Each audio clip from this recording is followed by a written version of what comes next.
अभी search operation हो रहा है और इसमें देखा जा रहा है कि जो रेडी वाले यहाँ पर होते थे वो किस तरफ थे। तो अब ये नज़र आ रहे हैं रेडी वाले जो भाग रहे हैं इधर उधर। ये देख रहे होंगे आप, सिविल डिफेंस का एहलकार उसको पकड़ रहा है, रेडी वाले को। ये देखें,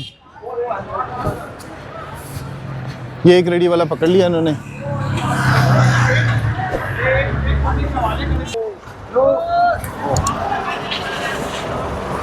दो रेडियों वाले यहाँ पर छुपे हुए थे।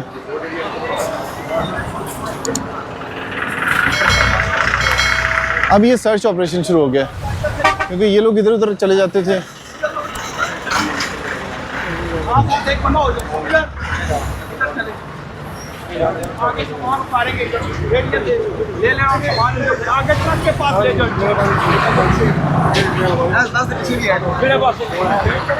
एक इसके पीछे भी है। ये यहाँ पे से कुछ रेडियां जो थी वो यहाँ पर आ गई थी।